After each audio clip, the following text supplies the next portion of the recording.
Harlem was and is a center of Black American culture. Since 1962, Sylvia's restaurant on Malcolm X Boulevard has fed all of the artists, writers, musicians, and everyday folks that make this place so special. Today we're looking at the cookbook Sylvia Woods wrote about the food she liked to cook for her friends and family. Welcome to Family Meal, where we make memory-making meals with a splash of wine. Today we're having a 4-course wine pairing brunch, straight out of the Sylvia's Family Soul Food Cookbook. For our first course, we're making a bunch of pickles, y'all. This is a fun thing to do when it's cold outside. Then you can enjoy them on your first spring picnic. You'll need 4 liters of white vinegar, 2 liters of water, 3 tablespoons of peppercorns, 5 tablespoons of salt, as well as a little bit of dill, and all the things you're going to use to make pickles. In this case, we're using baby okra, squash blossoms, kale, tomatoes, quail eggs, and chicken eggs. The first step is to boil the vinegar with the dill. Then you add the salt, pepper, and garlic until it's all boiling. So I have here my kale that's been all chopped up and the okra where I just cut off the stem but left the pod intact. You want your eggs to be soft boiled, both the chicken eggs and the quail eggs. Fill the pickling vessel with the items and then the liquid. Make sure you pour the boiling liquid all over everything until it's completely covered. If the liquid doesn't reach the top of the container, you just have to place a layer of plastic wrap over the items, then cover that plastic wrap with the rest of the liquid. That way, the pickles won't be in contact with the air while they ferment. Store your pickles for at least 3 weeks in a cool and dry place, but you can keep them for much longer if you want.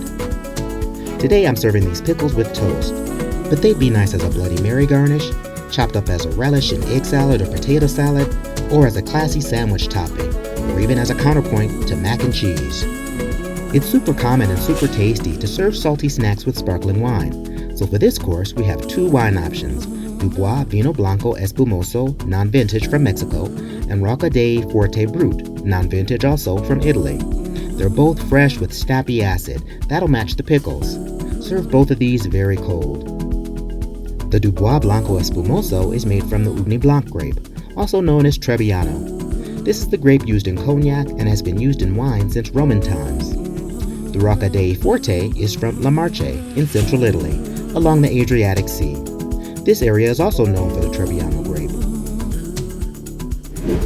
Okay, so our second dish is grits, but not just any grits. It's fresh grits, not the dried kind you normally have. For it, we'll be using 2 pounds of hominy, 6 ounces of pork broth, 2½ cups of water, and salt and pepper to taste. You just have to puree all the ingredients in batches to the desired consistency, then season it. Cook it for about 15 minutes on medium heat and serve it hot. You can add any toppings you'd like, such as pickled vegetables from the first course, croutons, smoked meat, or the classic shrimp. The wines in this course are 2 white wines. Both are El Cheto, and I'll serve them chilled. This label is from Valle de Guadalupe in Baja California, about 3 hours southeast of San Diego. It's a super picturesque wine region with world-class restaurants, and I mean world-class. It's a must-visit in my opinion. The first wine is a blend. It's Chardonnay, Viognier, and Pinot Noir from 2015. It's got a great gold color and has a hint of citrus fruit in it. It's a richer wine as white wines go because we're drinking it a bit mature. It's 6 years old. So if you like lots of butter in your grits, drink this wine with them. The Viognier is from 2019 and is a bit lighter. It tastes like tangerine and pink grapefruit. So you'll enjoy this wine if you added a bunch of pickles to your grits. Next, we'll be preparing roasted venison loin that we'll serve with an apple salad. For the venison, we'll need 2 pounds of venison loin, 1 cup of olive oil, 1 cup of sherry vinegar, 2 tablespoons of red pepper flakes, and salt and pepper to taste. Start by marinating the meat. Mix all of the ingredients and let the venison sit in them overnight. That'll help add some flavor and get some juiciness in there. When you're ready to cook it, put the venison in a pan with some sliced onion and cover it with aluminum foil. Let the venison roast in the oven at 350 degrees for about 45 minutes. This recipe is great paired with a green apple salad. It has the drippings from the meat, brown sugar, and butter. Together, they make a hearty main course. You can see the recipe for the salad at winosity.com. You need big and hearty red wines to go with game like venison. So I chose 2 blends, the literal Cabernet Sauvignon Syrah blend and the Circo Rojo Cabernet Sauvignon Nebbiolo blend. Both are 2016 and both are from Baja California as well. The literal cab blend is a rich and earthy wine which has red fruit flavors like ripe strawberry. You can also tell that this wine was oak aged. Wines from Valle de Guadalupe sometimes have a light saline or salty taste, which I think makes for a more savory wine, the kind of wine you want with game. The Surco Rojo is also a rich wine, a bit smoky with flavors of toasted nuts and ripe cherries. This wine has Nebbiolo in it, which is a very thick-skinned grape, so there's a bit of the drying tannin sensation, but it works with a big dish like roasted venison. Last but not least, we have our dessert. The first component of our dessert is flour biscuits. We'll need about 2.5 cups of AP flour, 4 tablespoons of baking powder, just under a cup of butter, 3 tablespoons of sugar, and 1 cup of milk.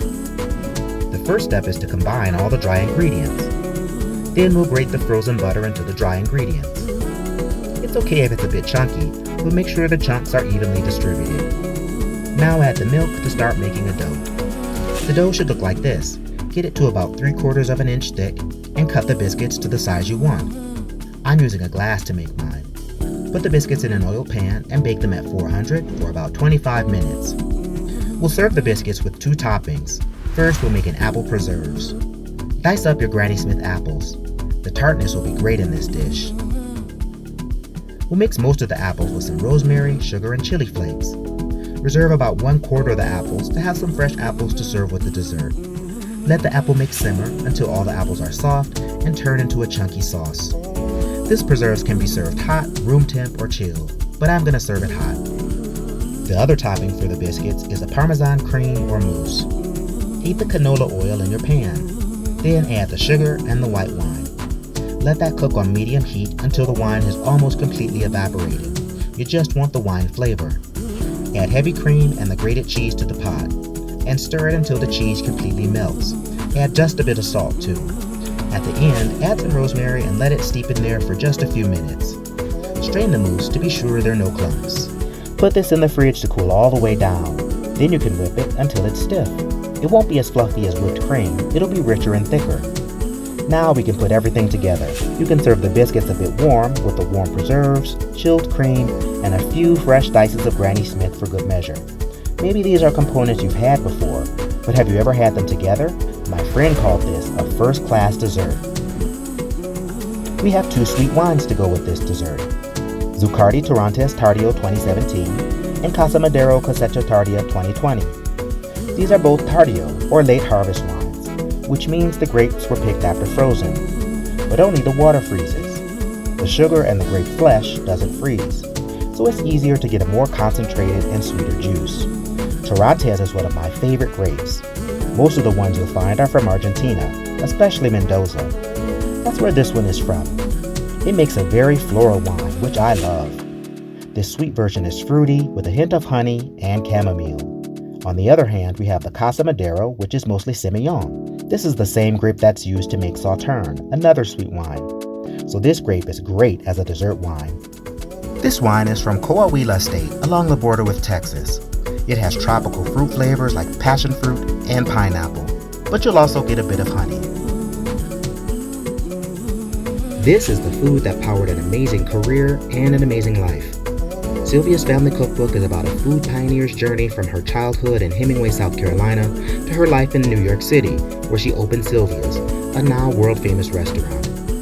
Sylvia was a businesswoman, but above all, a family woman, and you'll learn how both things are intertwined. It's a very personal book. She talks about how her family influenced her recipes, but she also had all of her closest friends and relatives share their favorite recipes with her. So this book is almost like a family album.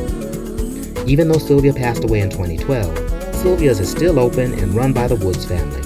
It can seat hundreds of people and is known for their Sunday gospel brunch. A year before Sylvia's passing, they celebrated the 50th anniversary of the restaurant. In all those years, it has been visited by some of America's most important figures, such as Diana Ross, Muhammad Ali, as well as high-profile politicians. In the next episode of Family Meal, we'll be taking a look at the food of Liza Ashley. She was the executive chef at the Arkansas Governor's Mansion for over 30 years, until 1990. We'll see you next time.